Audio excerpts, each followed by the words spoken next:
Welcome to the Bill Cartwright Show with Steve Cohen.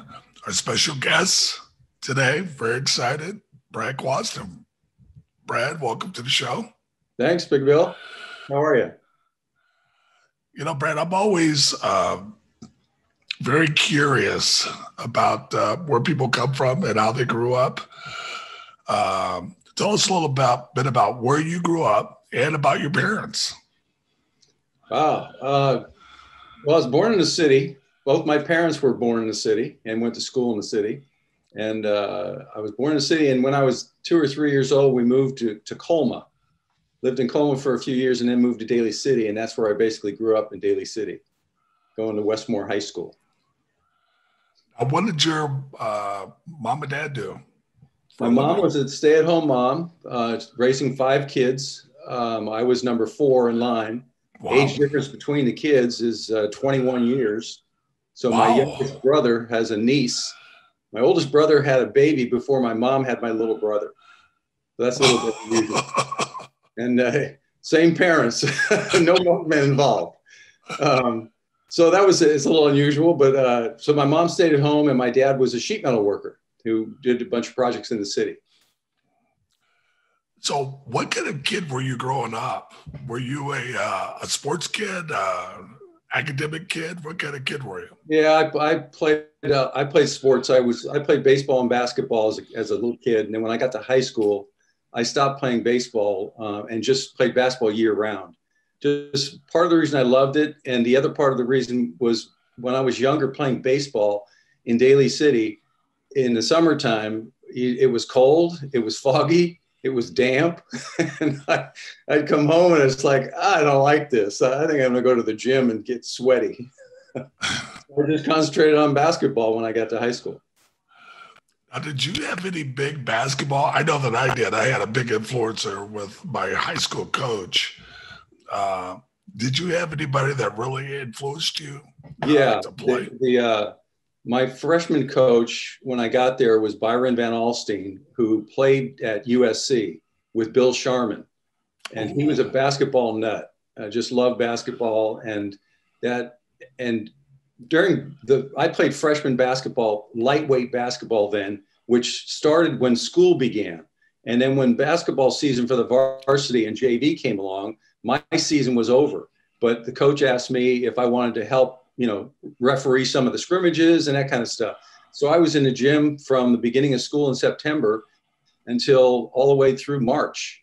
And I played in the early season and I was helping referee and do all kinds of stuff for the coach after that. And Byron Van Alstyne used to stay after practice and scrimmage. We played 2-on-2 with one of his buddies who had a son who was my age.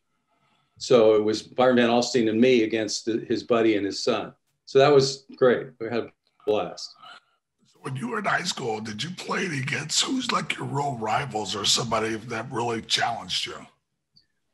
There was a guy named Pinky Smith. Pinky Smith, and his younger brother was Kenny Smith, and they went to Jefferson High School. And Pinky was really good, 6'7", real big and strong, real athletic.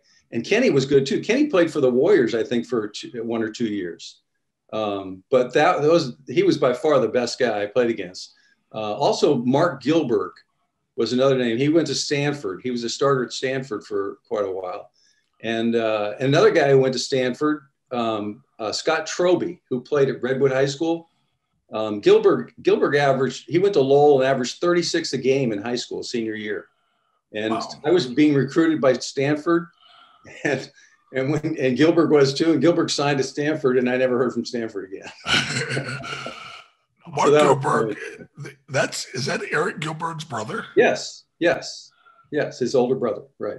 Wow. So as you're leaving high school, what are you thinking about? What colleges were you considering? Well, I got recruited by BYU, and I went to visit there, and Seattle and Portland. And in fact, Jim Bravelli was the assistant coach at Seattle, and he recruited me to Seattle.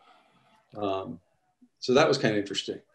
But those were the 4 main schools that I looked at. and USF, of course. So it was funny because USF was those years, like in the late 60s, early 70s, I don't think USF was that good. And I didn't follow them in high school. And after one of my games of my senior year, the coach came in and said, "Hey, the coach from USF is here." And I said, "USF? Wow. I don't know if I want to go to USF." and that ends up where I end up going. And so that was interesting. So who recruited you from USF, and what was the final thing that pushed you over to the edge to go to USF? Bob Gaylord was the assistant coach then, and right after that, right after I got there, he became the head coach. But when I went to visit, I played a scrimmage with Kevin Rastani, and I knew him very well from being around the city. I always thought he was really good, and I thought, wow, this would be kind of cool to play with Kevin, and also Phil Smith was there. And my coach and the coach at Washington High School, where Phil went, were friends. And so when I was a junior, we used to scrimmage Washington High School, and Phil was like a center. So I knew him a little bit too. So that was kind of interesting. And also John Borrow was there. And I played against John. John went to Redwood High School with Scott Troby.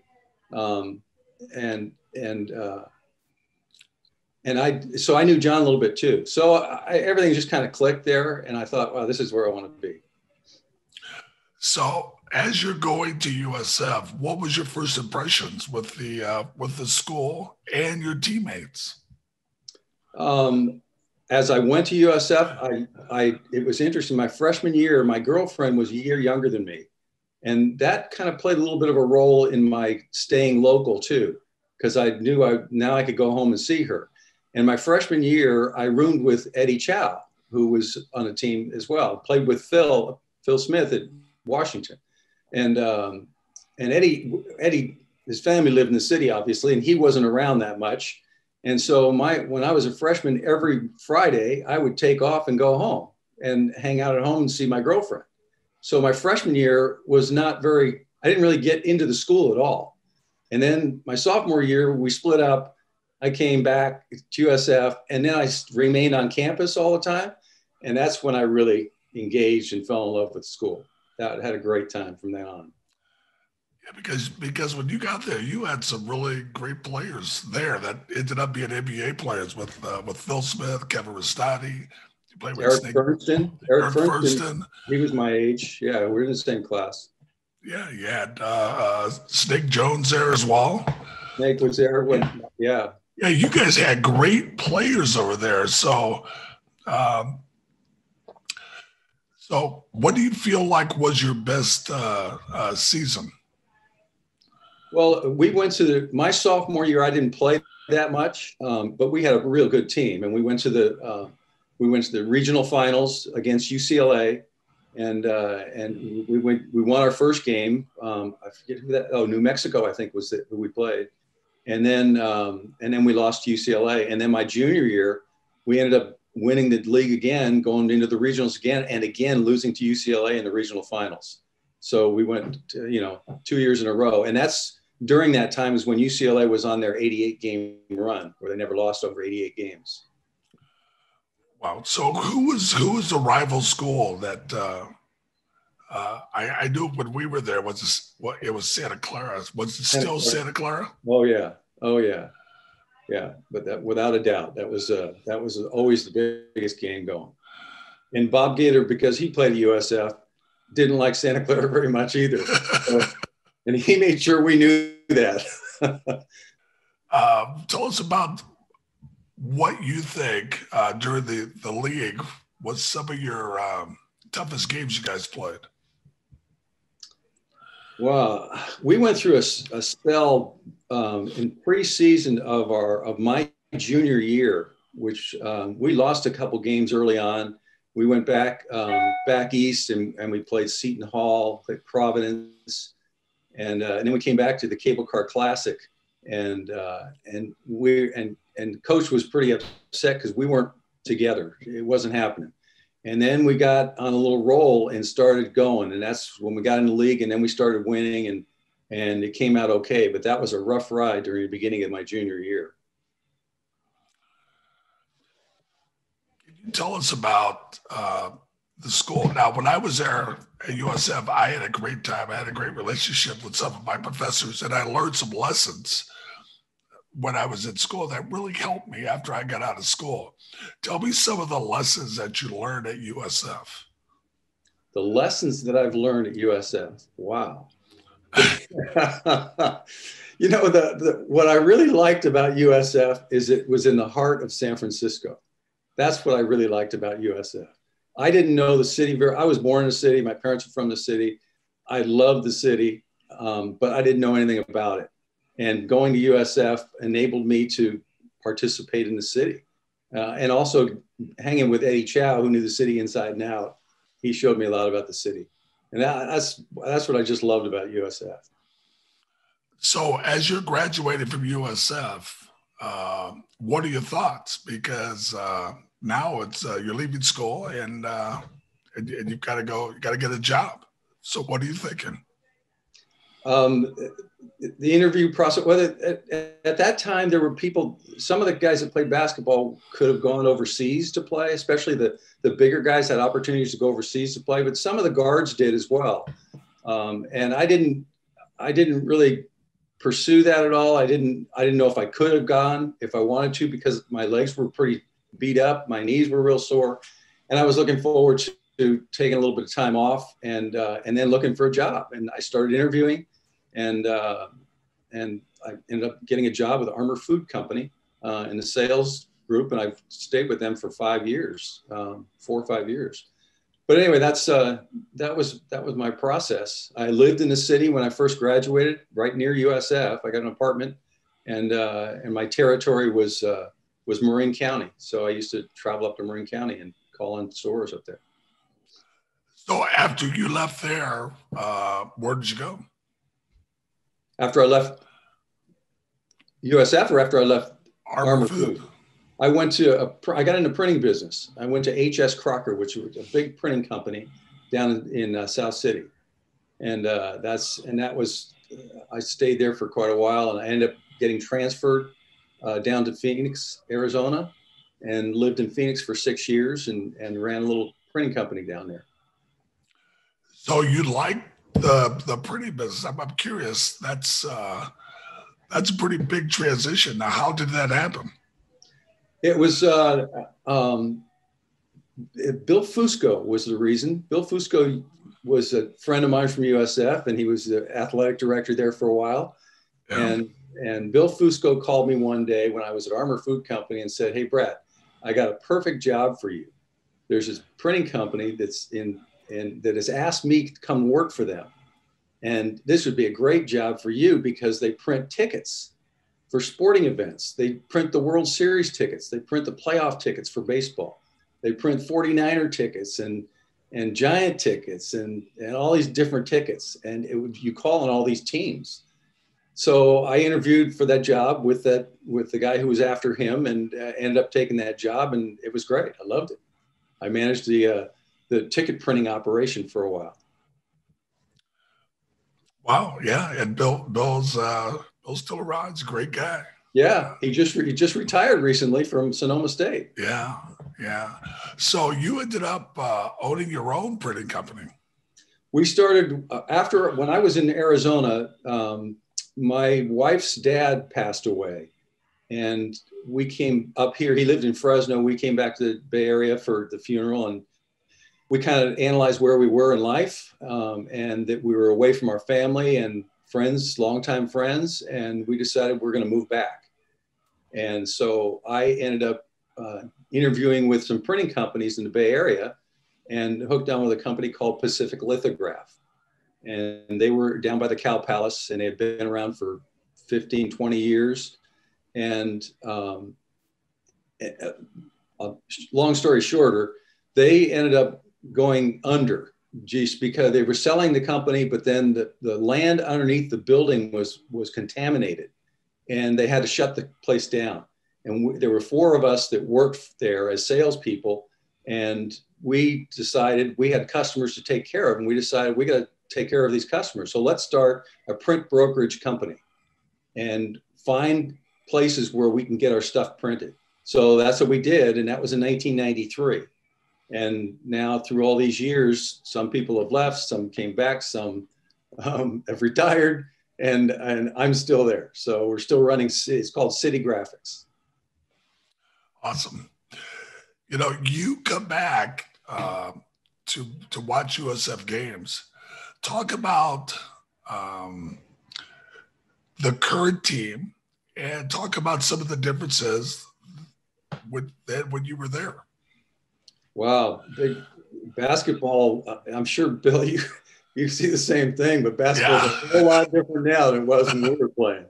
A whole lot different. And I kind of wished I could play these days, you know, the way that they play now. If we were playing this way when I was in college, I think I'd have been a lot more effective because I could shoot a little bit, especially from outside. But I mean, my education in basketball was get the ball into the post, you know, and then move. And now it's not so much that way. And it's interesting because to me, it's not as, I don't know, it's a little bit boring to me now because everybody spreads out and you just drive to the hoop and see if you can dunk it, or you kick it out and for a three. And I don't know, it's so much different. And as far as the team, USF team now, I'm really bummed at the end of the year. They lost like 6 in a row, and then they won a game in the playoffs and then lost that last one. And with the pandemic, I wasn't able to see them. Some of the games were on TV. So it was really hard to follow them toward the end. I followed them a little bit at the beginning. I was so excited when they beat Virginia. That was so great. I just wish they could have kept on that roll. And I think they need to get, to me, it seems like the big guys, they need some more big guys. They had pretty good guards, but they need some big guys. And big guys now, Bill, big guys don't play the way you played. Now the big guys are out, you know, shooting threes and handling the ball. But I think that it seems to me that they got out rebounded a lot, and they rely on threes a lot. So when it's not going in, they're not successful. So I don't know. Todd Golden's got a little work to do. Yeah. It's going to be a process of us building our team, and you know, we had some really high points in the season, and we had some low points, but you know, as alumni, as I'm sure you are, we're still very optimistic.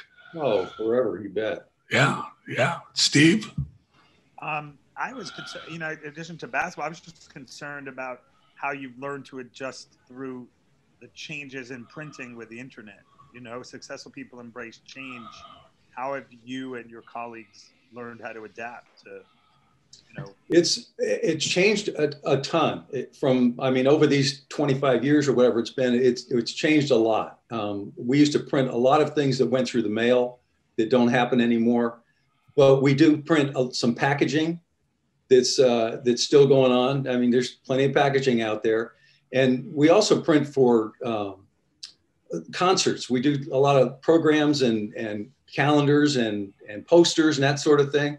That all went away with the pandemic because there's no more concerts, but that still goes on. So when things get back to, you know, more real time, we'll get back to doing that too.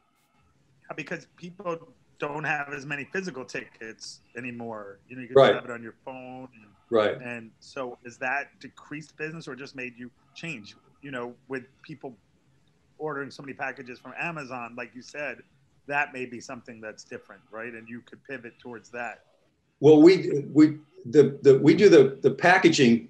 We print the boxes, and then it goes to people to put the product in the boxes. So that's all still there. There's been no change in that. It's just the advertising that is now no longer going through the mail. It's now online. So all that's gone away. So it's affected. There's a lot of printing companies went out of business. But fortunately, we don't have a bunch of equipment to take care of, so we can just move on. Brad, talk about your family a little bit. Well, I met my wife when I worked at HS Crocker, that first printing company I worked for, and we started dating, and then I got promoted to take over this plant in Arizona, and I asked her if she wanted to come with me. She was a graphic designer at this company, and her response was, "Well, not as your girlfriend." So I said, "Well, of course we're going to get married." She said, "Is that? Are you asking me to marry you?" I said, "No, I'll do better. I'll do better." So she ended up moving down there with me, and then we came back to San Francisco and got married a year later.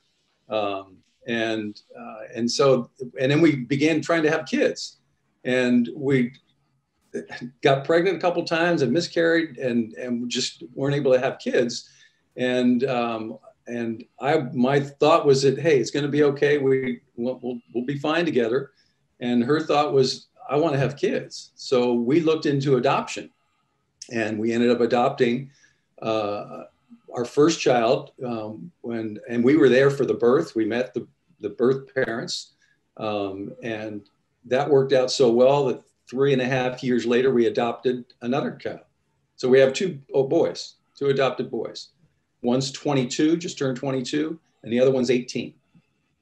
And the one that's 18 plays little hoops too. So in fact, he's going to Arizona this Friday for a tournament down there. Wow, that's very impressive. Now, it would be great if he was a big guy. We could solve a lot of problems over here at USF. Unfortunately, he's a little bit bigger than me, but not as big as you. Oh, boy. Well, Brad, thank you so much for being on. I really, really appreciate it. I'm always really happy to see you at USF visiting the games. It's so important that guys come back and they're really curious. They want to participate. Yeah, I really missed it this year. Yeah. I'm looking forward to getting back, and hopefully that'll be soon. I drive by the gym often to see how they're coming with the new construction, and when's that due to be finished?